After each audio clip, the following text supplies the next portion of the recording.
Thaddeus Brennick came to Thornhill Crossing the way ghosts come to old houses, quietly, without permission, already inside before anyone realized the door had been left open. His truck was a 1998 Ford F-150, the color of rust and regret. It rattled down Highway 89 like a man clearing his throat before confessing something he'd rather keep buried. The Montana sky stretched above him, pale and indifferent, the kind of December sky that made noon look like late afternoon. Thad's hands stayed steady on the wheel. Large hands, calloused, built for work that didn't photograph well. He was 43 years old, though the lines around his eyes suggested a man who'd lived several extra years inside his own head. 6'1", he leaned the way a knife is lean, the way something becomes when everything unnecessary has been scraped away. His face was clean-shaven, the skin tight over a square jaw and high cheekbones weathered by wind and sun, and things that don't heal just because you stop looking at them. His hair was dark brown, clipped military short on the sides, left slightly longer on top. Just long enough to admit he'd stepped out of uniform. Not long enough to prove he belonged anywhere else. Gray threaded through the hair at his temples like early frost on dark soil. His eyes were the most noticeable thing about him. Gray-blue, the color of winter sky right before snow falls. They didn't linger on things. They measured, scanned, dismissed. Not out of arrogance, out of habit. Years of learning that danger doesn't announce itself with a handshake. He wore an olive field jacket, the elbows worn smooth and thin from years of leaning against things that didn't give. Beneath it, a burgundy flannel shirt, the kind that smelled like wood smoke, even when it was clean. Moss green cargo pants, pockets deep and practical. Cognac brown leather boots scuffed at the toes, laced tight. On his left wrist, a military-issue watch with a scratched face and a second hand that kept ticking like it had never heard the word discharge. Behind him, sitting upright in the back seat, was the only creature in the world Thad trusted without conditions.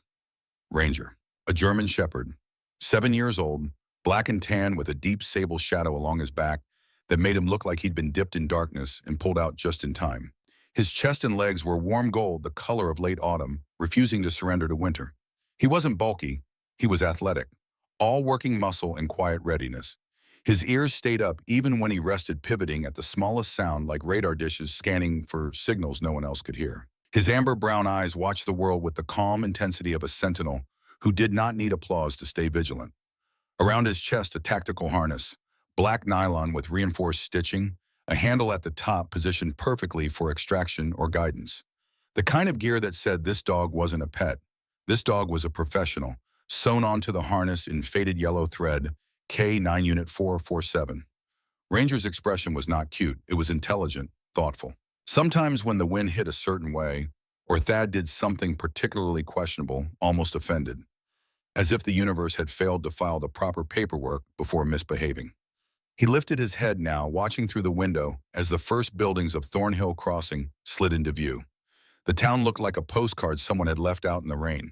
Buildings that had once been proud now sagged, slightly, roofs heavy with snow, windows dark. A neon sign over the only bar flickered weakly, its glow half-hearted, as if it didn't want to admit it was still alive. Snow covered everything in a clean blanket, a liar's blanket, hiding cracks and rotting wood the way polite conversation hides grief. Thad slowed the truck as he entered Main Street. For a moment, some irrational part of him, still young enough to believe in welcome, expected something. A face he might recognize, a neighbor waving, a sense of arrival. But the sidewalks were empty. The town stared back without blinking. Ranger's body shifted.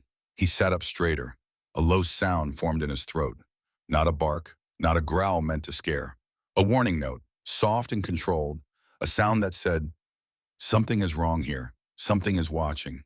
Thad glanced in the rearview mirror. "What is it, buddy?" Ranger's gaze didn't move.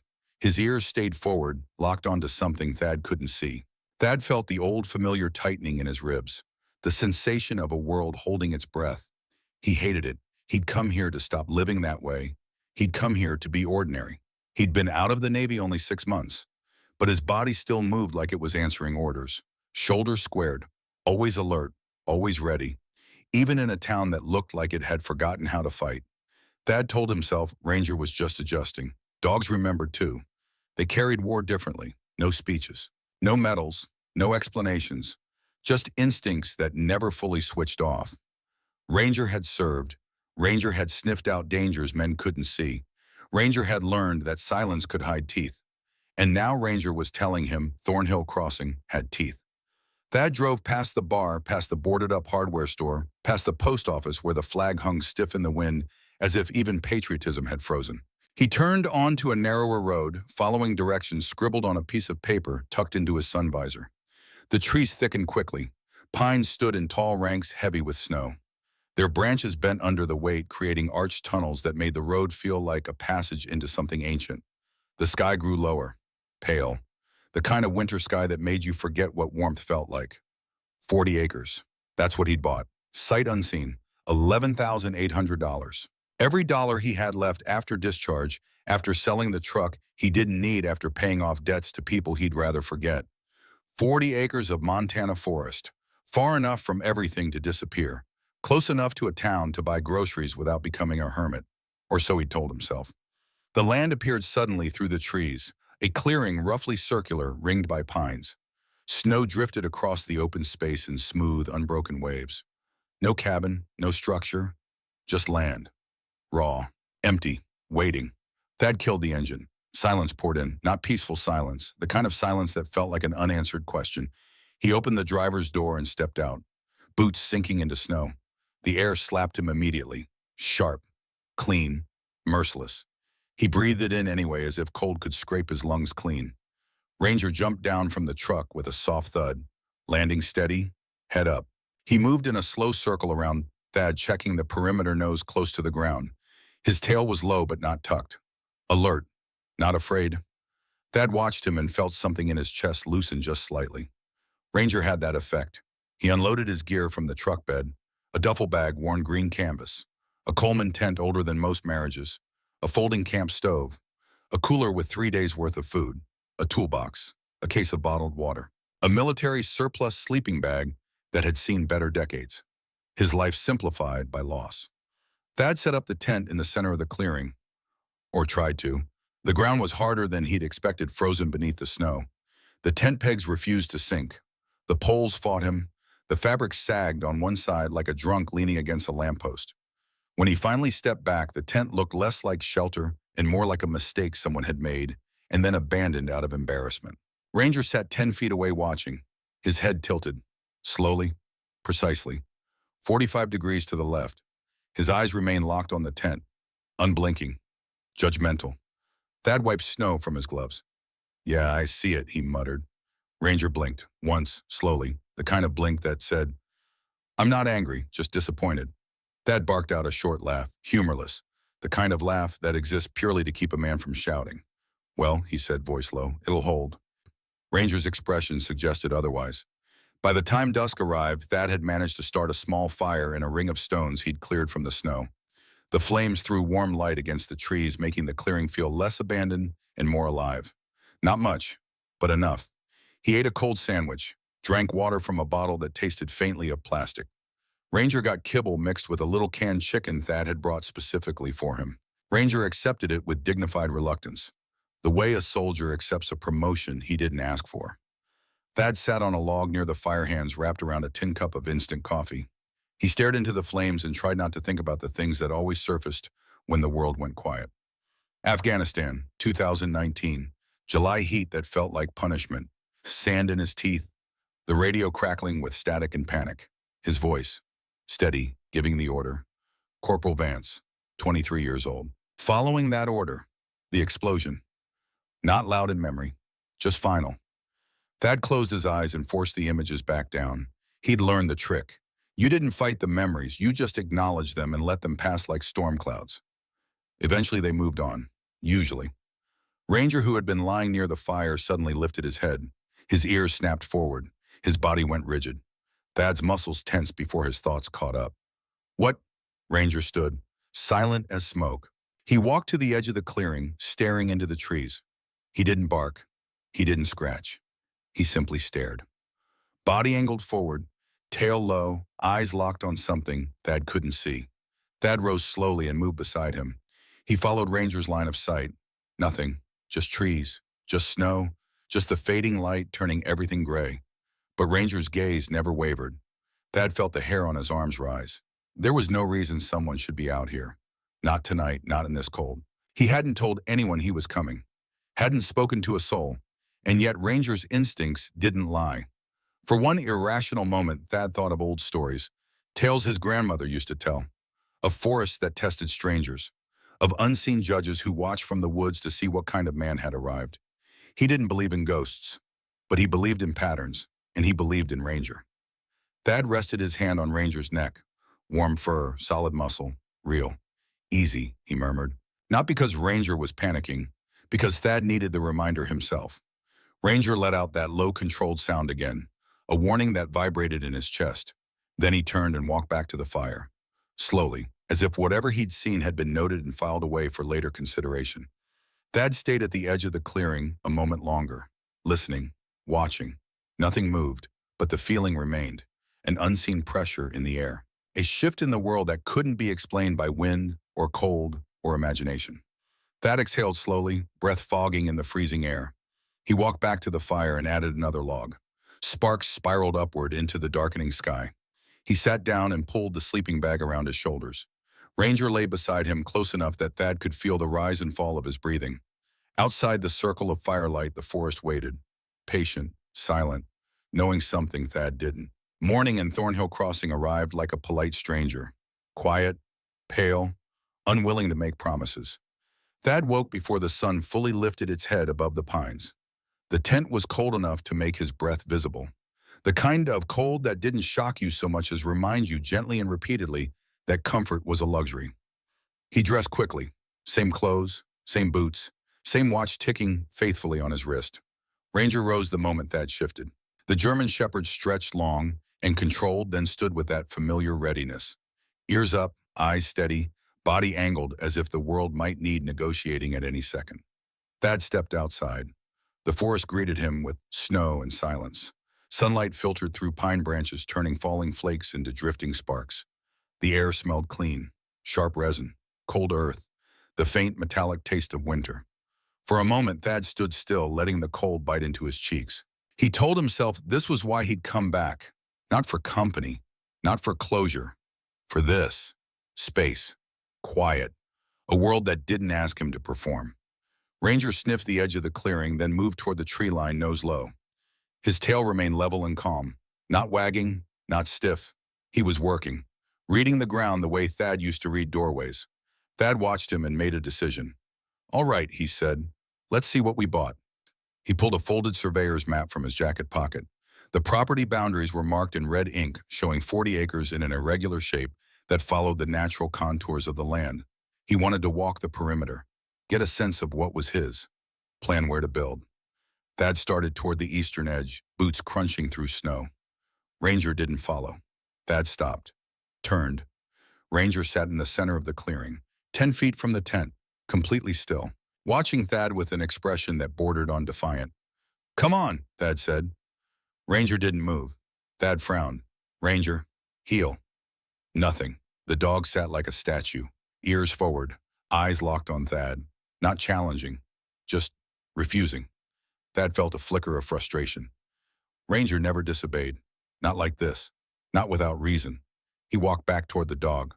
What's wrong? Ranger stood, slowly, then turned and walked toward the western edge of the clearing. Not the direction Thad had planned, the opposite direction. He stopped after 20 feet and looked back, waiting. Thad's jaw tightened. KI 9 Unit 447, heel. It was the voice he'd used in the field, command voice, the voice that left no room for negotiation. Ranger sat down where he was, staring into the trees to the west. Then he looked back at Thad, amber eyes steady, patient, insistent. Thad exhaled through his nose, a long, slow breath that fogged in the cold air. He'd learned over 7 years that Ranger didn't do this without cause. If the dog refused an order, it meant the order was wrong. It meant there was something Thad couldn't see, and ignoring that had gotten people killed. All right, Thad said quietly. Show me. Ranger stood immediately and walked into the trees, purposeful, deliberate, not running, not hesitating, moving like he knew exactly where he was going. Thad followed. They walked for nearly 20 minutes, through pine forest thick enough that the sky disappeared, over fallen logs crusted with ice, through drifts that rose to Thad's knees. The forest was silent except for the crunch of their boots and paws, the occasional crack of a branch under snow. Ranger didn't look back. He moved with the certainty of a dog following a scent, But his nose wasn't to the ground. His head was up, as if he was navigating by memory, or instinct, or something else Thad didn't understand. The trees began to thin. The ground sloped downward slightly, and then Ranger stopped. Thad came up beside him and froze. There, half buried in the snow and earth, overtaken by years of moss and creeping vines, was a rail car. Not a building, not a shed, a train car, diesel locomotive model C N2847, old, rusted, the kind that hadn't been in service since the late 80s. It sat at a slight angle as if it had been driven here and then abandoned when the ground gave way beneath it.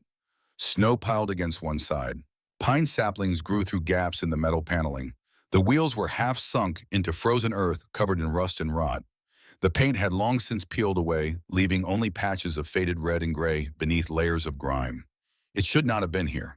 Thad's eyes scanned the surrounding area. No tracks, no obvious road. But then he saw them. Faint depressions in the earth. Parallel lines barely visible beneath decades of accumulated forest debris. An old logging road. The kind they'd used in the 80s before environmental regulations shut them down. Someone had driven this rail car in, back when the road was still passable, back when you could move heavy equipment through these mountains without anyone asking questions. And then they'd let the forest reclaim the evidence. Thad's pulse quickened. Not from fear, from recognition. The same recognition he'd felt in the field when something didn't fit the pattern. When the world presented a piece that didn't belong. Ranger walked forward slowly, nose twitching, body tense but controlled. He circled the rail car once, then sat down in front of a side door that hung slightly ajar. He looked at Thad. Thad approached carefully. His boots crunched through ice-crusted snow. He stopped at the door and peered through the gap. Darkness, stale air, the faint smell of rust and old paper. He pulled a small flashlight from his jacket pocket. Military issue. Still worked. He clicked it on and shone the beam inside. The interior of the railcar had been converted into something else, not cargo space, a workspace. Makeshift shelves lined the walls, sagging under the weight of years. Papers scattered across a metal table. A folding chair tipped on its side. Filing cabinets with drawers half open as if someone had left in a hurry. Thad pulled the door wider. It groaned on rusted hinges. He stepped inside. The air was colder here, stiller, like the railcar had been holding its breath for decades. On the table, documents. Yellowed. Brittle. Thad leaned closer, shining the flashlight across faded typewritten text. Environmental Impact Report. Grimwood Extraction, Inc. 1988 to 1989. His eyes scanned the pages. Soil samples, water quality tests, mercury concentration levels. But something was wrong. Numbers had been crossed out, rewritten in pen, entire sections blacked out with thick marker. Thad picked up another sheet, a map, hand-drawn, showing the area around Thornhill Crossing. 7 locations marked with red X's, each one labeled Restricted Zone. One of the X's sat directly over the land Thad had just purchased. He felt his stomach tighten. On the wall, pinned crookedly, was a Polaroid photograph. Faded. The colors bled into each other. 3 men standing in front of this very railcar. Younger. Smiling in that forced way people smile when they're not actually happy. Thad held the flashlight closer. One of the men had a thick mustache. Broad shoulders. Familiar.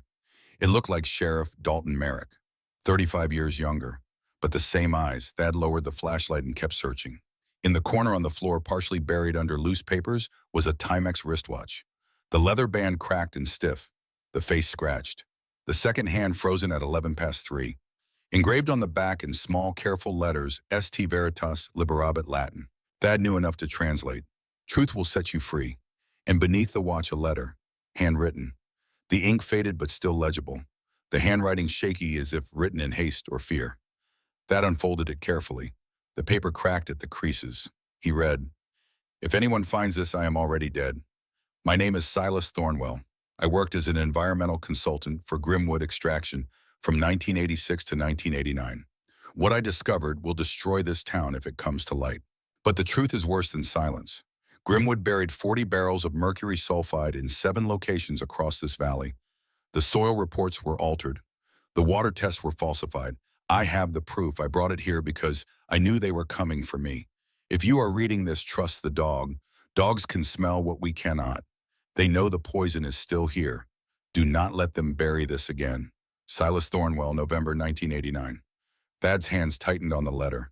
His breath came slow and controlled, but his heart hammered against his ribs. He looked at Ranger, who sat in the doorway, silhouette framed by pale morning light. The dog stared back, calm, patient, as if he'd known all along what they would find. Thad folded the letter carefully and slipped it into his jacket pocket.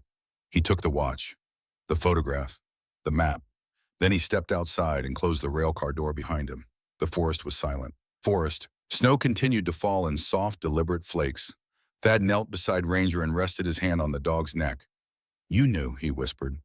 Ranger's tail thumped once against the snow. Slow, deliberate, like a gavel coming down. Thad stood. He looked back at the railcar one more time. A ghost, a grave, a warning left by a dead man. He'd come to Thornhill Crossing to disappear. But the dead don't let you disappear. Not when they've been waiting 35 years to be heard. Thad turned and started walking back toward the clearing. Ranger followed close at his side. Behind them, the railcar sat in silence, waiting, patient, knowing that some truths refuse to stay buried, no matter how deep you dig the hole. Thad didn't go back to the tent. He drove straight into Thornhill, Crossing, the letter from Silas Thornwell folded in his jacket pocket like a lit match he couldn't put out. Ranger sat in the passenger seat, this time alert, and still watching the road with the focus of a soldier returning to a place he'd already mapped. The town looked different in full daylight. Not better, just more honest about its decay.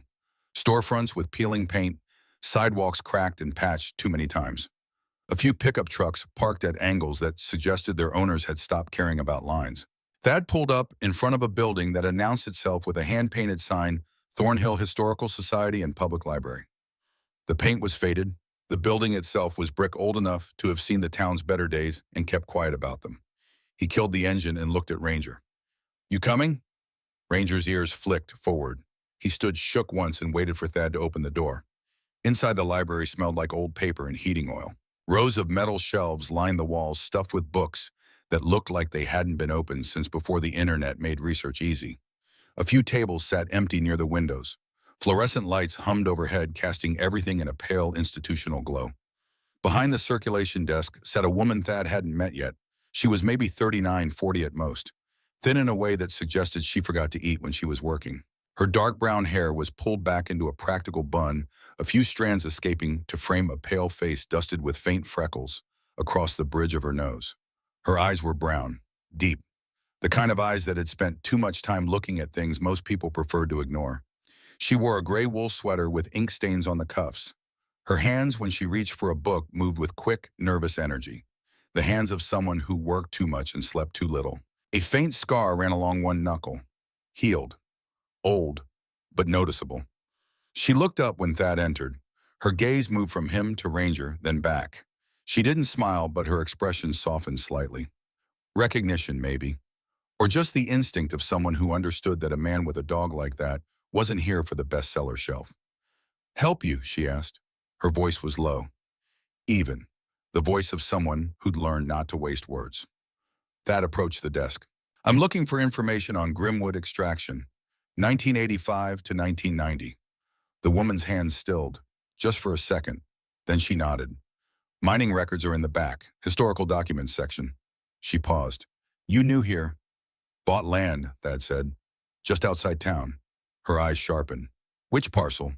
Thad pulled out the surveyor's map and unfolded it on the desk. She leaned forward, studying the boundaries. Her expression didn't change, but something in her posture tightened. "That's old Grimwood territory," she said quietly. "So I've heard." She looked at him for a long moment, measuring, deciding something. "I'm Dr. Iris Calloway," she said finally. "I used to work for Grimwood Development, geologist, until 8 months ago." Thad waited. Iris glanced toward the empty library, then lowered her voice. "You find something out there?" Thad didn't answer directly.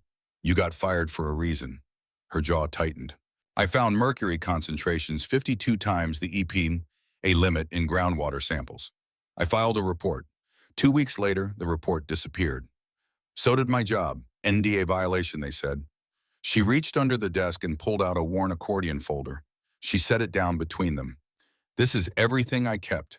Soil samples, water tests, maps showing contamination spread, all dated 2024. Thad opened the folder. Inside were lab reports, charts, handwritten notes, and tight, meticulous script. Locations circled in red. numbers that climbed far beyond any safe threshold. "Why are you still here?" Thad asked. "Because leaving means they win." Iris's voice was quiet, but there was steel underneath. "And because someone needs to remember what they buried." Thad pulled the letter from his pocket and laid it on the desk. "Silas Thornwell, you know the name?" Iris's eyes widened. She picked up the letter carefully as if it might disintegrate. She read it twice. Her hands trembled slightly when she set it down. "He disappeared in 1989, she whispered. "Hiking accident, they said. No body ever found." She looked up at Thad. "Where did you get this?" "Rail car, half a mile into the forest on my land." Iris stood abruptly. "Show me everything." They spread the documents across one of the library tables. The map Thad had found, the photograph, Iris's contamination reports. The letter. Piece by piece, a pattern emerged. 7 locations marked on Silas Thornwell's 1989 map. 7 locations that matched elevated mercury readings in Iris's 2024 tests, 35 years apart. Same poison, same cover-up. Grimwood Extraction shut down in 1990, Iris said, tracing the map with one finger. Officially, they exhausted the mineral deposits, but Silas's letter says they were burying waste. Mercury sulfide, 40 barrels. 40 barrels don't just disappear, Thad said. No, they get buried, deep. In places no one would think to look. Iris tapped the map. Your land is one of them. Thad felt the weight of it settle in his chest. He'd spent $11,800 on poison ground. If this gets out, Iris continued, her voice tight, Grimwood Development goes bankrupt. EPA cleanup could cost $50 million or more. And this town, she gestured toward the window toward the empty streets beyond. Grimwood employs 180 people. Without them, Thornhill Crossing dies. So people stay quiet. People survive. Iris's eyes met his, until someone doesn't let them. The library door opened. A man stepped inside. 52, maybe 53. Tall, trim. The kind of physical fitness that came from money and personal trainers, not labor. His hair was silver gray, combed back from a high forehead. His face was angular, handsome in a way that suggested good genetics and expensive skincare. He wore a charcoal suit. Tailored. No tie, but the top button of his white shirt was fastened with a small silver pin. His shoes were polished to a mirror shine despite the snow outside. He smiled, the kind of smile that existed only from the lips outward. "Dr. Calloway," he said. His voice was deep, warm, the kind of voice that made you want to trust it even when you knew better. "I didn't expect to see you here." Iris's posture went rigid. "Mr. Grimwood," Sterling Grimwood. Thad recognized the name from the documents. Son of the original owner, current CEO of Grimwood Development. Sterling's gaze moved to Thad. The smile stayed in place, but his eyes sharpened. "And you must be our newest landowner. Thaddeus Brennick, correct?" Thad didn't ask how he knew. Small towns had ways. "Mr. Grimwood," Thad said evenly. Sterling approached the table, hands in his pockets. Casual, unthreatening. He glanced at the documents spread across the surface. His expression didn't change, but Thad saw the flicker. Recognition. Calculation. "I heard you bought the old Thornwell parcel," Sterling said. "Beautiful land, remote, perfect for someone looking for privacy." "That was the idea. I also heard you might be looking to develop it, build a cabin perhaps."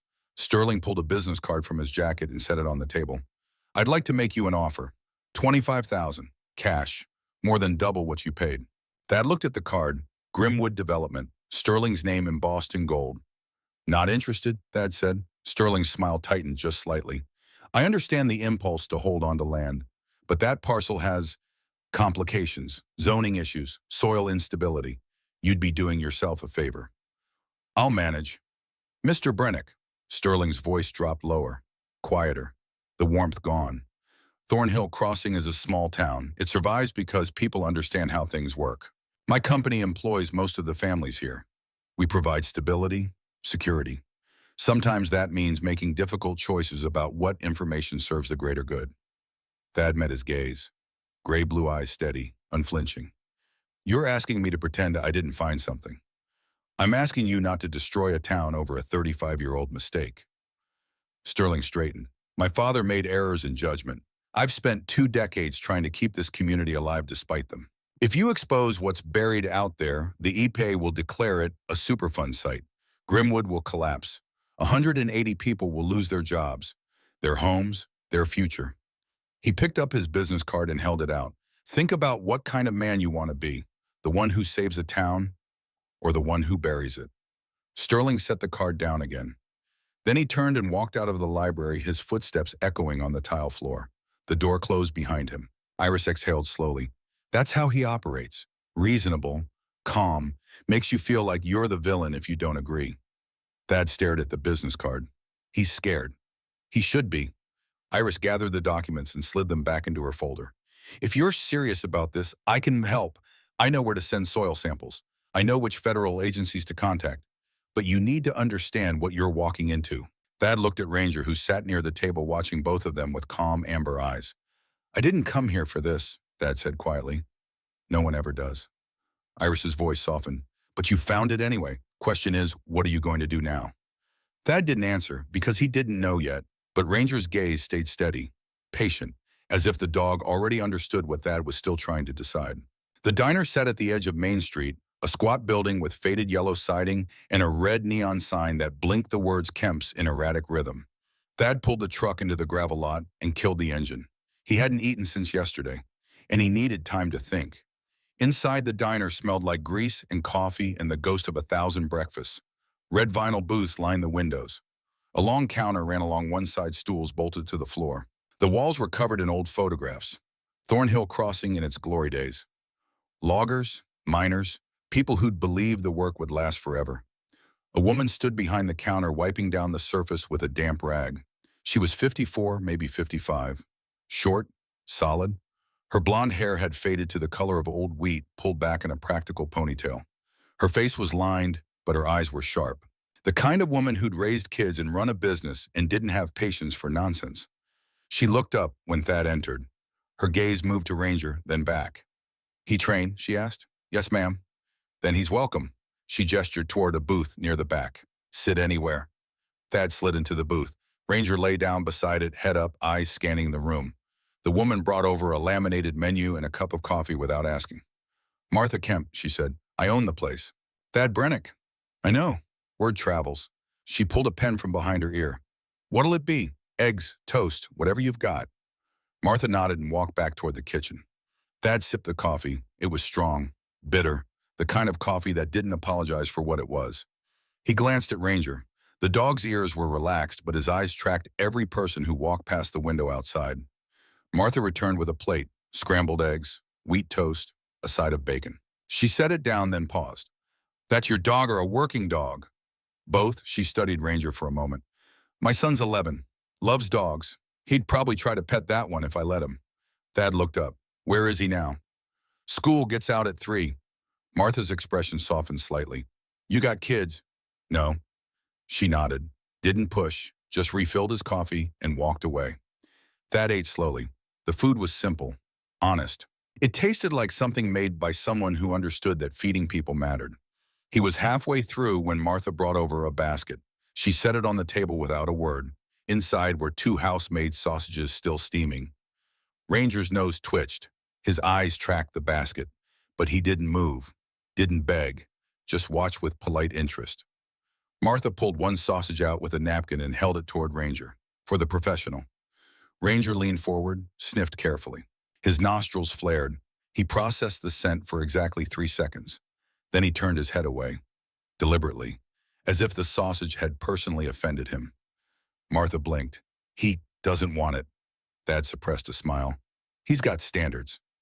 Ranger looked at Thad, then at Martha, then back at the sausage. His expression was clear. I appreciate the gesture, but this does not meet quality specifications. Martha laughed. Actually laughed.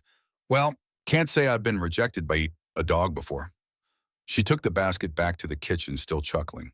Thad looked at Ranger. You just insulted her cooking. Ranger's tail thumped once, unapologetic. Thad shook his head and returned to his eggs. A few minutes later, the door opened again. A man stepped inside. Not Sterling Grimwood this time. Someone else. Younger, maybe mid-30s, broad-shouldered, wearing a canvas jacket and work boots caked with mud. His face was weathered, the kind of weathering that came from outdoor labor, not age. He saw Thad and walked over. No hesitation, no introduction. You're the guy who bought the Thornwell land, he said. Thad set down his fork. That's right. You planning to stay? Haven't decided. The man leaned against the booth. Grimwood offered you money yet? Thad didn't answer. The man smiled. Not friendly, knowing. Yeah, he does that. Offers you just enough to make leaving easy. And if you don't leave, he shrugged, things get complicated. Who are you, Darna? Nobody. Just a guy who used to work for Grimwood Extraction, back when they were still digging.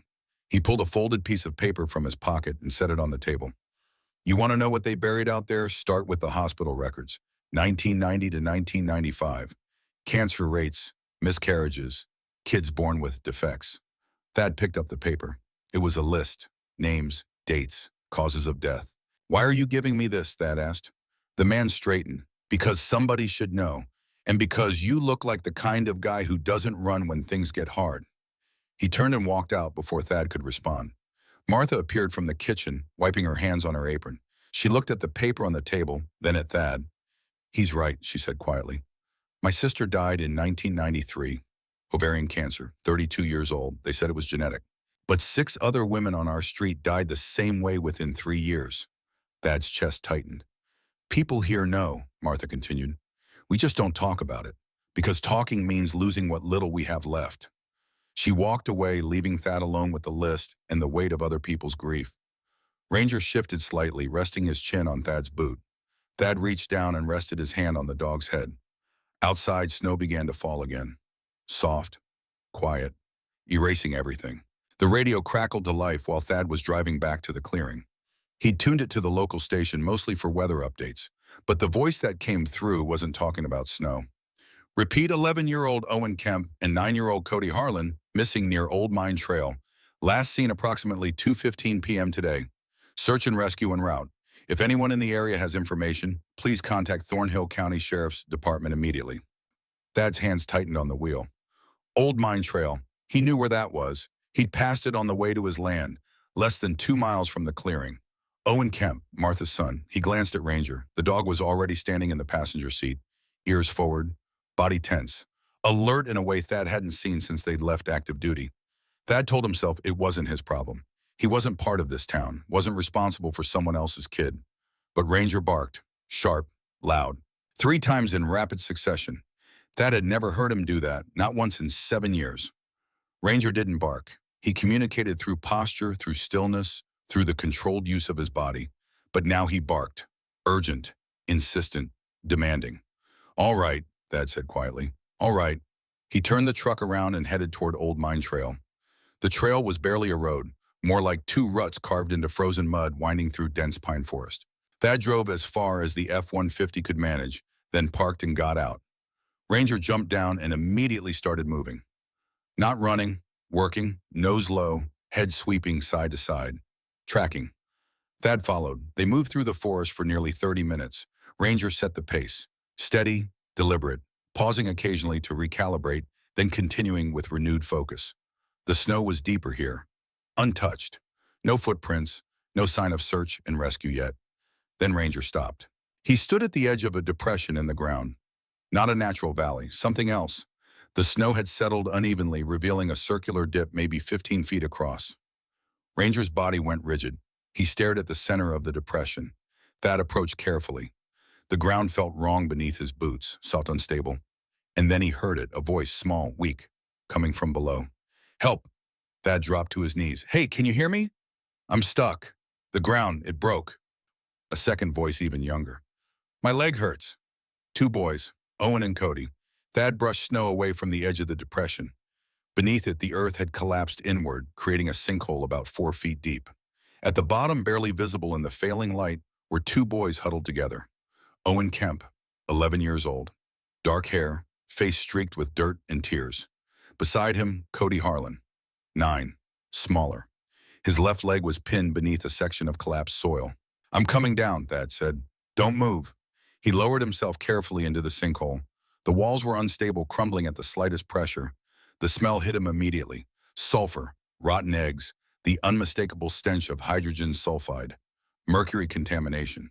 The soil was breaking down from the inside. Thad reached the boys and knelt beside them. You hurt anywhere else? Owen shook his head. Cody whimpered. My leg, I can't. I can't feel it. Thad examined the trapped leg. The soil had shifted, pinning it against a rock. But the leg itself didn't look broken, just compressed, losing circulation. All right, I'm going to move the dirt. When I do, you both pull free. Understand? Both boys nodded, tears streaming down their faces. Thad braced himself and began scooping soil away with his bare hands. The ground was cold, damp. It smelled like poison. Behind him, Ranger barked once, a warning. Thad glanced up just as the far wall of the sinkhole began to collapse. Now, Thad shouted. He grabbed both boys and pulled. Owen's leg came free easily. Cody screamed as his leg released, but Thad didn't stop. He lifted both boys and threw them toward the edge of the sinkhole just as the ground beneath his feet gave way. He dropped another 2 feet, landing hard on his knees. Pain shot up his legs. The sinkhole was deepening, unstable, ready to swallow him completely. Ranger's head appeared at the edge. The dog barked again. Then he turned and ran. Thad's heart sank. For a moment, he thought the dog had abandoned him. But 30 seconds later, Ranger returned, dragging a fallen branch in his jaws. 10 feet long, thick enough to hold weight. The dog dropped one end over the edge of the sinkhole. Thad grabbed it, tested it, solid. He pulled himself up, hand over hand, boots scrambling for purchase on the crumbling walls. His shoulders burned. His hands were numb, but he didn't stop. He hauled himself over the edge and collapsed onto solid ground, gasping. Owen and Cody sat a few feet away, shivering but alive. Ranger stood between them, tail low, eyes scanning the forest, still working. Thad forced himself to his feet. He picked up both boys and started walking back toward the truck. Ranger led the way, choosing the path, stopping when the ground felt wrong, guiding them through the forest like a soldier leading a patrol through hostile territory. By the time they reached the truck, Thad's arms were shaking. He set the boys in the back seat and wrapped them in blankets he kept behind the driver's seat. You're okay, Thad said. You're safe. Owen's teeth chattered. The ground, it smelled bad. Then it just broke. Cody nodded, too terrified to speak. I know. Thad's voice was quiet, steady. I know. He drove straight to the sheriff's department. Martha Kemp was already there, pacing outside, her face pale with fear. When she saw the boys, she ran to the truck and pulled Owen into her arms, sobbing. Another woman appeared, younger, late 30s. She grabbed Cody and held him tight, tears streaming down her face. Sheriff Dalton Merrick stepped out of the building, 68 years old, broad-shouldered but stooped slightly, as if the weight of the badge had finally started to bend him. His mustache was gray-brown, neatly trimmed. His eyes were tired, the kind of tired that doesn't go away with sleep. He looked at Thad, then at Ranger, then at the sinkhole, dirt still caked on Thad's boots. You found them, Merrick said. Dog found them. Merrick studied Ranger for a long moment. That's a good doing. Ranger's ears flicked. He turned his head slightly. The slow blink of a professional being told something he already knew. Martha looked up from Owen, her face streaked with tears. Thank you, God, thank you. Thad nodded once. He didn't know what to say, didn't trust himself to speak. He climbed back into the truck. Ranger jumped in beside him. As Thad pulled away, he glanced in the rearview mirror. Merrick was still watching, his expression unreadable. Back at the clearing, Thad sat in the truck for a long time without moving. His hands still trembled, not from cold, from something else. The echo of adrenaline, the memory of walls collapsing, the smell of sulfur that still clung to his clothes. Ranger rested his head on Thad's lap. Thad looked down at him. You saved them. You know that. Ranger's tail thumped once against the seat. Slow, deliberate. Thad exhaled. He thought about the sinkhole, the poisoned ground. The boys who'd almost died because someone had buried 40 barrels of mercury 35 years ago and pretended it didn't matter. He thought about Sterling Grimwood's offer, $25,000, enough to leave, enough to disappear. He thought about Martha Kemp's sister, the list of names, the people who'd died quietly while the town stayed silent. And he thought about the letter in his jacket pocket, Silas Thornwell's last words. Trust the dog. Thad reached for his duffel bag in the back seat. He unzipped it and started packing. Clothes, gear, everything he'd need. Ranger watched him, ears forward, body tense. Thad zipped the bag closed. He opened the driver's door and stepped out. Ranger jumped down after him.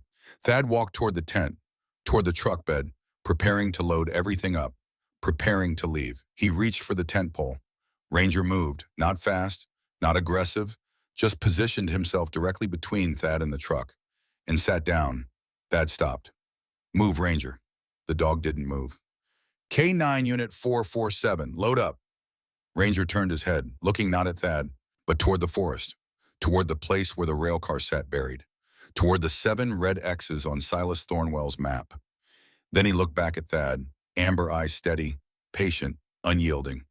Thad felt something crack inside his chest. Not break, just shift, like ice giving way to spring. He knelt down in the snow, eye level with the dog. "You're not letting me leave, are you?" Ranger didn't blink. Thad rested his forehead against Ranger's, felt the warm fur, the solid presence, the quiet certainty of a creature who had never once lied to him. "All right," Thad whispered. "All right, old friend. We stay." Ranger's tail wagged. Once, twice. Then he stood and walked back toward the tent. Thad remained kneeling in the snow for a long moment. He'd come to Thornhill Crossing to disappear, to escape the weight of decisions made in deserts half a world away, to stop being the man who gave orders that got people killed. But Ranger had other plans. And maybe Thad thought that was the point. Maybe courage wasn't about running toward danger or away from it. Maybe it was about staying. Even when leaving was easier. Even when the ground beneath you was poisoned and the truth would cost more than you wanted to pay. Thad stood. He left the duffel bag where it was, unpacked the tent, rebuilt the fire, and as the flames grew casting light against the darkening trees, he made a decision. He wasn't running anymore. Not from ghosts. Not from guilt. Not from the quiet insistence of a dog who refused to let the truth stay buried. Somewhere in the forest the railcar waited, and somewhere beneath the snow, 40 barrels of poison leaked into the earth. But Thad Brennick, 43 years old, gray-blue eyes, and a past he couldn't outrun, was done pretending he didn't see it. He was staying, and tomorrow he would decide what that meant. The fire came 3 days later, not from lightning, not from accident, from the kind of inevitability that builds when you ignore a problem long enough that nature decides to solve it for you. Thad woke to the smell of smoke at 4:47 in the morning. He knew the time because his military watch glowed faintly in the darkness of the tent, and he'd learned years ago to note details before his brain fully processed what they meant. Ranger was already standing, body rigid, nose pointed toward the tent flap. A low rumble vibrated in his chest. Not a warning for Thad, a warning about the world outside. Thad pulled on his boots and stepped into the December cold. The sky to the west glowed orange, not sunrise, fire. The kind of glow that meant something big was burning and didn't plan to stop. He grabbed the radio from the truck and turned it to the emergency frequency. Static crackled, then a voice broke through. All units, all units. Wildfire reported in Sector 7 Old Mine Trail vicinity, wind gusts 40 miles per hour. Fire spreading east toward residential areas. Evacuation orders in effect for the signal cut out, smoke interference, thick enough to choke radio waves. Thad adjusted the dial, but the static only grew worse. He clicked it off and shoved it in his jacket pocket. Ranger barked, once. Sharp. The sound cut through the morning like a gunshot. Thad looked at him. The dog was staring toward the road that led back to town. His ears were forward, his tail low and still. The posture of a dog who had made a decision and was waiting for his human to catch up. "What is it?" Ranger barked again. Then he started walking. Not toward the fire, toward town. Thad's instincts screamed at him to load the truck and drive the opposite direction. Fire and dry Montana forest wind of 40 miles per hour evacuation orders. Every tactical bone in his body said, "Get out now." But Ranger kept walking. And Thad, against every survival instinct he'd honed over 2 decades, followed. He drove the F-150 back toward Thornhill Crossing with Ranger sitting upright in the passenger seat, nose pressed to the cracked window. The smoke thickened as they got closer. Gray-black columns rising into the pale pre-dawn sky. The smell of burning pines so strong Thad could taste it. The town was chaos. People loading cars, kids crying, sirens wailing from the volunteer fire station. Sheriff Merrick stood in the middle of Main Street, directing traffic with the exhausted authority of a man who'd stopped believing words mattered, but kept saying them anyway. Thad pulled up beside him. Merrick turned, his face streaked with ash. "Brennick, you need to evacuate. Fire's jumping containment lines." "Where's it headed?" "East, toward the residential zone." Merrick's jaw tightened. "We've got crews trying to cut a fire break, but the wind's too strong. If it reaches the housing development..." A woman ran up to them, Martha Kemp. Her face was pale, eyes wild with panic. "Sheriff Owen's missing." Merrick's expression went flat. "What?" "He went camping last night with Cody near Thornwell Creek." Martha's voice broke. "That's in Sector 7, right where the fire..." She couldn't finish. She didn't need to. Merrick reached for his radio. All units, we have 2 minors unaccounted for in the fire zone. 11-year-old Owen Kemp and 9-year-old Cody Harlan, last known location, Thornwell Creek campsite. The radio crackled back. Sheriff, fire crews are pulling out. It's not safe. We can't. I'm not asking for fire crews. Merrick looked at Thad. His eyes were hollow, defeated. I'm asking for a miracle. Thad should have said no, should have driven away, should have let the professionals handle it. But Ranger was already out of the truck, standing at the edge of Main Street, staring toward the smoke. Thad looked at Martha, at the raw terror in her face, at the way her hands shook as she clutched her phone like it might ring with good news. He thought about Corporal Vance, 23 years old, following Thad's orders into a building that collapsed 30 seconds later.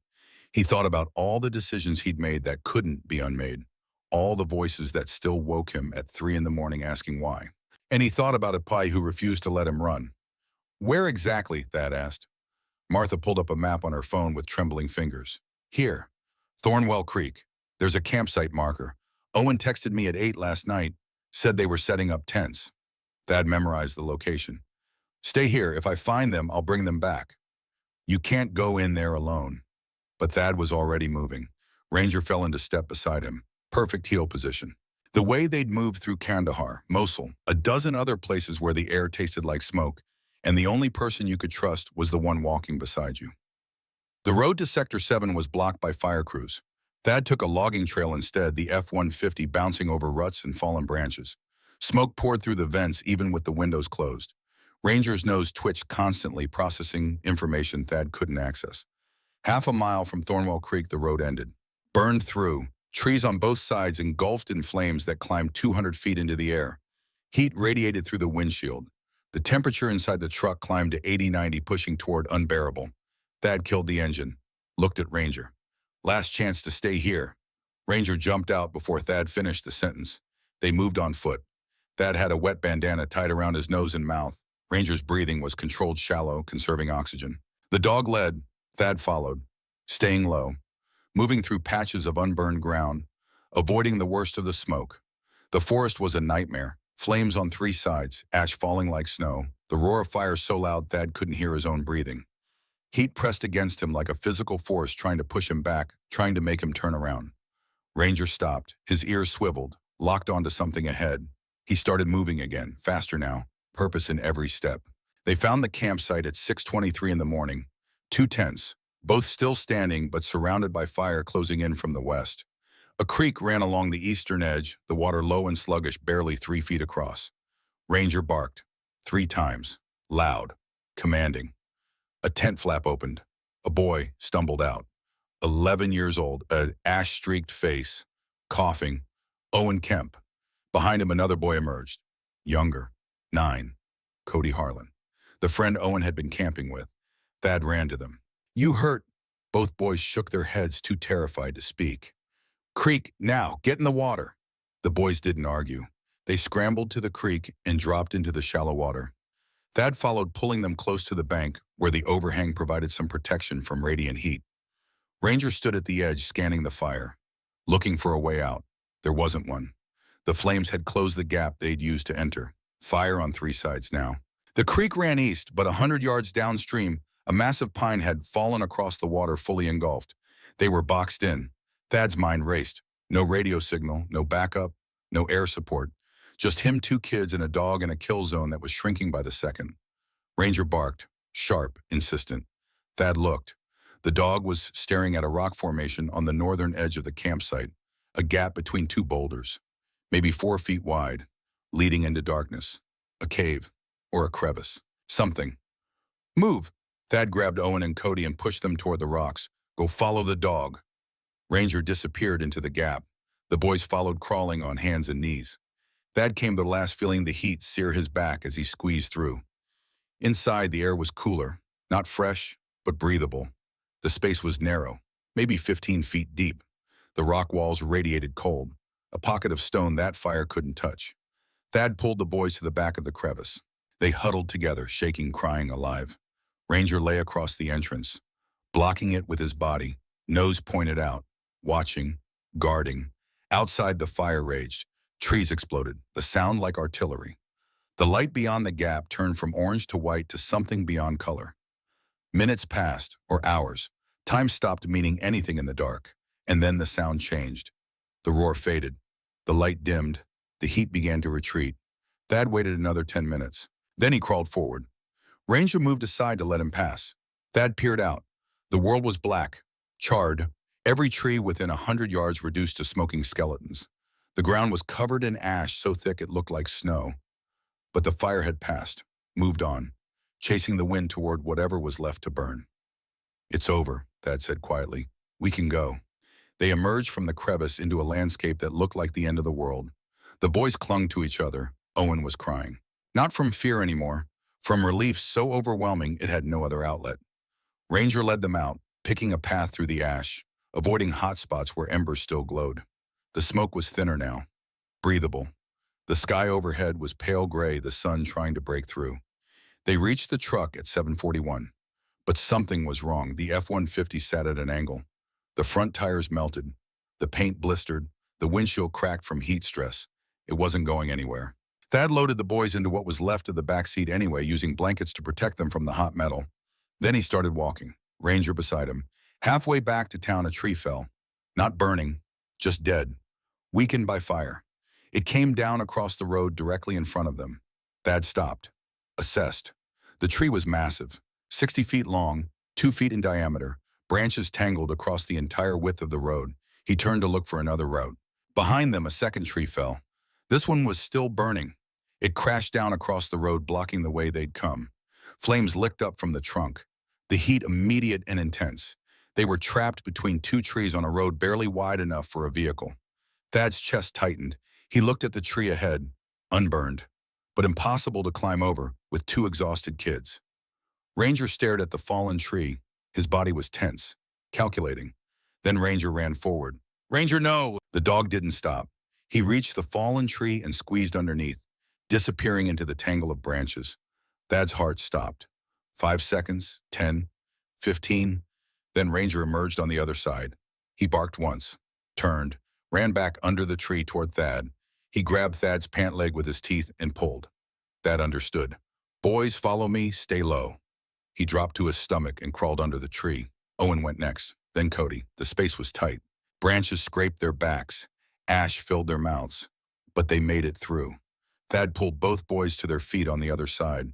Behind them, the burning tree was spreading, flames reaching toward where they'd been standing seconds ago. They ran, Ranger led, setting the pace, pausing only to make sure Thad and the boys kept up. At 9:17 in the morning, Sheriff Merrick's cruiser appeared through the smoke. He slammed the brakes and jumped out. Martha Kemp was in the passenger seat.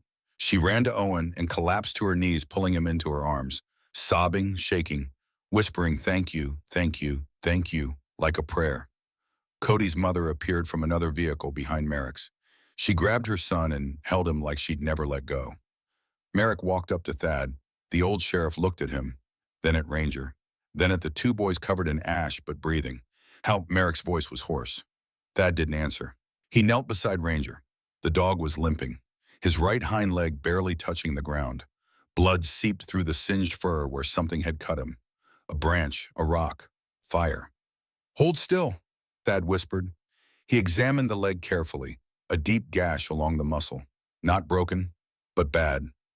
Ranger's eyes met his, amber, calm, as if pain was irrelevant when the job was done. Thad's vision blurred. He pressed his forehead to Ranger's. "I'm not losing you," he whispered. "Not again. Not ever." Ranger's tail thumped once against the ash-covered ground. Slow, deliberate, forgiving. Merrick helped Thad lift Ranger into the cruiser. Martha took Owen and Cody in another vehicle. They drove back to Thornhill Crossing in silence. The town was different when they arrived. The fire had been contained, the residential area spared, but the eastern forest was gone. Miles of black. Smoke still rising from hot spots that would burn for days, and something else had changed. People stood in the streets, not evacuating, watching. As Merrick's cruiser pulled up in front of the veterinary clinic, as Martha carried Owen inside the diner wrapped in a blanket, as Thad lifted Ranger out and carried him toward the clinic door, they watched a man and a woman who had walked into fire and come back with 2 lives. And they began to understand something they'd spent 35 years trying to ignore. Silence had a cost, and that cost was paid in pieces. In children who almost died, in neighbors who got sick, in a forest that burned because the ground beneath it was poisoned. Dr. Iris Calloway was waiting at the clinic. She'd already called a veterinarian from the next town over. The vet worked on Ranger's leg for 40 minutes. Stitches, bandages, antibiotics, a painkiller.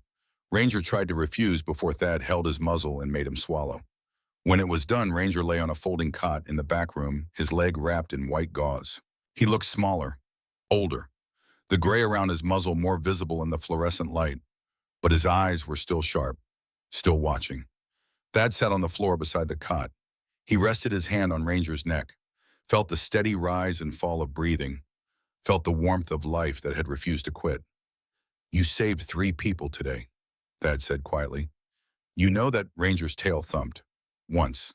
Iris stood in the doorway. She held her familiar accordion folder. "The fire exposed 2 of the burial sites," she said. "The heat burned away the topsoil. EPA is already on site. They can't ignore it now." Thad looked up. Grimwood. Sterling Grimwood submitted his resignation an hour ago, effective immediately. The company's being dissolved pending federal investigation. Thad exhaled slowly. The town, scared, angry, but alive. Iris stepped into the room. "Because of you." "Not me." Thad looked at Ranger. "Him." Iris knelt down. She reached out slowly, letting Ranger sniff her hand. Then she rested it gently on the dog's head. "Thank you," she whispered. Ranger blinked. Slow. Accepting. 3 hours after they returned from the fire, Sheriff Dalton Merrick walked into the clinic. It was exactly 73 minutes since the EPA had arrived at the exposed contamination sites. Thad knew because he'd been counting. The way soldiers count. The way men who've lost time measure what remains. Merrick stood in the doorway for a long moment. He looked older than he had that morning. Smaller, as if something that had been holding him upright for 35 years had finally collapsed. He walked to where Thad sat, stood there silently. Then he pulled a photograph from his jacket pocket. The same Polaroid from the rail car. 3 men standing in front of the diesel car. Merrick, Grimwood's father, and Silas Thornwell. "I was 33 years old," Merrick said quietly. "Silas came to me with evidence, showed me the barrels, the reports, everything. He trusted me." Thad didn't respond, just listened. "Grimwood offered me $50,000. Cash. More money than I'd ever seen. Enough to pay off my house, send my daughter to college." Merrick's hands trembled. "So I helped them. I helped bury the rail car. I told Silas's wife we couldn't find a body. I lied to this town for 35 years. He set the photograph on the floor between them. I'm turning myself in. Federal prosecutors. EPA, all of it. I don't expect forgiveness. I just wanted you to know." His voice cracked. "Silas was my friend, and I killed him as surely as if I'd pulled a trigger." Thad picked up the photograph, studied it. 3 young men who thought they had time to fix their mistakes. "You can't change what you did," Thad said, "but you can decide what you do next." Merrick's eyes were wet. "What's that?" "Tell the truth. All of it. Every name. Every dollar. Every barrel." Thad's voice was quiet, steady. "Give Silas Thornwell the ending he deserved." Merrick nodded. He turned and walked out of the clinic. Thad heard the cruiser start, heard it drive away. And then there was silence. Iris left an hour later. The vet gave Thad instructions for Ranger's care and departed. The clinic emptied until it was just Thad and Ranger in the back room, the fluorescent lights humming overhead. Thad lay down on the floor beside the cot. His body ached, his lungs burned, his hands were blistered from heat and ash. But Ranger was breathing, and that was enough. "We did it," Thad whispered. "We stayed." Ranger's tail thumped twice. Agreement. Outside, the sun broke through the smoke. Pale. Weak. But there, marked. 3 weeks later, the snow returned. Not the angry snow of December. The gentle snow of late winter that falls like forgiveness and covers everything in quiet. Thad stood on the porch of the cabin he'd started building on his 40 acres. The frame was up, the roof mostly complete. Not much, but enough. A place to sleep that wasn't a tent. A place that might eventually feel like home. The land had been declared part of the EPA cleanup zone, but Thad had negotiated to keep a small parcel for personal use. It turned out that accepting Sterling Grimwood's buyback offer, the full $25,000, and immediately donating half to the EPA cleanup fund while using the rest for building materials had earned him a certain amount of goodwill with federal regulators. Iris had helped him navigate the paperwork. She visited twice a week now, brought coffee, sometimes stayed for dinner. talked about geology and soil remediation and the small, stubborn ways the earth repaired itself when given the chance. Thad wasn't sure what they were yet. Friends, maybe. Something more, maybe not. But it was enough to sit across from someone and talk about the future without flinching. Ranger lay beside him on a wool blanket. The bandage was off now. The leg healed. A scar ran through the fur, visible when the light hit it right. He still limped slightly, probably always would, but his eyes were bright, alert, watching the forest with the calm certainty of a dog who had done his job and knew it. A few days ago, a family passing through it had stopped at the cabin. A man, his wife, and two young kids. They'd gotten lost on the logging roads and needed directions back to Highway 89. The youngest kid, maybe 5 years old, had seen Ranger on the porch and run up. "Mommy, look, a doggy." Before anyone could stop him, the kid had reached out and patted Ranger's head. "Good boy, such a good dog." Ranger's eyes had opened. Slowly, he'd looked at the child, then at Thad, then back at the child, and blinked. Once, very deliberately, the kind of blink that said, "I am K9 Unit 447 with 7 years of decorated military service in explosive detection and personnel protection. I am not a good boy. I am a consummate professional." The child had giggled, oblivious. Thad had laughed so hard he'd nearly dropped his coffee mug. The family had left shortly after the father, still apologizing for his son's enthusiasm, completely unaware of the silent judgment he'd just witnessed. Ranger had returned to his blanket with an air of dignified offense that lasted exactly until Thad gave him a piece of jerky. Then all was forgiven. Now standing on the porch, Thad smiled at the memory. The EPA had cordoned off all 7 burial sites. Cleanup would take 18 months, maybe longer. Sterling Grimwood was cooperating with federal prosecutors in exchange for reduced charges. Sheriff Merrick had resigned and turned state's evidence, providing detailed testimony about the 1989 cover-up. The town was healing, slowly, painfully, but healing. Martha Kemp had stopped by yesterday with a basket of food and an invitation to Sunday dinner. Owen was back in school. Cody Harlan had moved with his family to Billings for his father's new job, but the boys sent Ranger a hand-drawn picture every week. The latest showed a German Shepherd with a cape labeled Super Ranger. Thad had taped it to the cabin wall. Dr. Iris Calloway had been hired as the lead consultant for the cleanup effort. She'd set up a small office in town and was working with EPA engineers to develop a remediation plan that would restore the contaminated sites over the next 2 years. She pulled up now in her beat-up Subaru, the back window still displaying that Geologist Rock bumper sticker. She got out carrying a thermos and 2 mugs. "Brought coffee?" she called. Ranger's tail wagged, slow, approving. Iris climbed onto the porch. She poured coffee and handed Thad a mug. They stood side by side, watching snow fall across the clearing. "You're staying," she said, not a question. "Yeah." "Good." Iris sipped her coffee. "Town needs people who don't run." Thad looked at Ranger. The dog's ears flicked toward them, listening, then returned to watching the trees. "I didn't stay," Thad said quietly. "He did." Iris followed his gaze. "He's a good dog. Best I've ever known." They stood in comfortable silence, drinking coffee, watching snow erase the last traces of ash, watching the forest begin slowly to remember what it had been before the poison. Ranger shifted, rested his chin on Thad's boot, sighed, content. And Thad felt something he hadn't felt in years. Not happiness, not yet, but something close. The absence of guilt, the presence of purpose, the quiet knowledge that he was exactly where he was supposed to be. He'd come to Thornhill Crossing to disappear.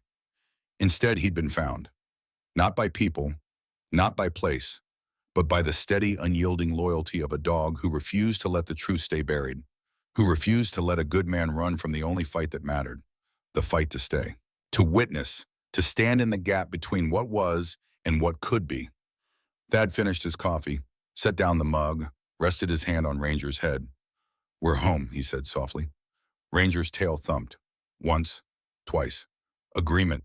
And in the distance beyond the trees, beyond the snow, the town of Thornhill Crossing began to heal. Not because a hero had arrived, but because a man and a brother had chosen to stay. And sometimes that was the only miracle the world needed. Sometimes God doesn't send thunder from the heavens. Sometimes he sends a quiet choice, a loyal friend, a refusal to look away when looking away would be easier. Thaddeus Brennett came to Thornhill Crossing to escape his past, to disappear into 40 acres of Montana forest and forget the voice of Corporal Vance, asking why over the static of a dying radio. But Ranger taught him something the desert never could. Courage isn't about running toward danger or away from it. Courage is staying when everything in you screams to leave. It's the dog who sits in your path and refuses to move. The letter written by a dead man who trusted you'd find it. The two boys pulled from poisoned ground because someone finally stopped pretending not to see. It's choosing again and again to be the kind of person who doesn't run. In our daily lives, we face the same choice Thad faced. The moment when silence feels safer than speaking. When walking away feels easier than standing firm. When fear grows louder than conscience. We tell ourselves it's not my problem. Someone else will handle it. What difference can one person make? But Thad learned what we all must learn eventually. Silence isn't neutrality, it's permission. And one person standing with one faithful companion can change everything. The sinkhole that nearly swallowed two children existed because 40 barrels were buried in 1989, and no one spoke. The sister who died of cancer at 32 died because soil reports were altered and no one spoke. The forest that burned the town that lived in fear the man who disappeared without a trace, all of it happened because good people chose silence over truth until one man didn't. Not because he was brave. Thad will tell you he wasn't brave. He'll tell you he just had a beau who wouldn't let him leave. But that's the point. Sometimes God's miracles don't look like miracles. They look like a German shepherd sitting in the snow refusing to budge. They look like a choice to stay when every instinct says go. They look like ordinary people doing hard things because someone has to. The greatest miracles aren't the ones that change the world around us. They're the ones that change the world inside us. That transform a man who came to hide into a man who stayed to witness. That turn a town afraid to speak into a town learning to heal. That prove again and again that faithfulness matters more than fearlessness. If this story touched you, share it with someone who needs to hear it. Tell us in the comments, what moment stayed with you most? Subscribe so you don't miss more stories of loyalty, faith, and the quiet courage it takes to do what's right when no one is watching. May God bless you and keep you. May He guide your steps through fear and doubt. May He place faithful companions beside you when you need them most, whether they walk on two legs or four. And may you find the courage to stay when staying is the hardest thing you'll ever do. Because sometimes the greatest miracle isn't escaping the storm. It's becoming strong enough to walk through it. With faith, with purpose, and with a friend who refuses to quit. Just like Ranger taught Thad. Just like we must teach each other. Stay, witness, speak truth. Even when it costs everything. Especially then. Amen.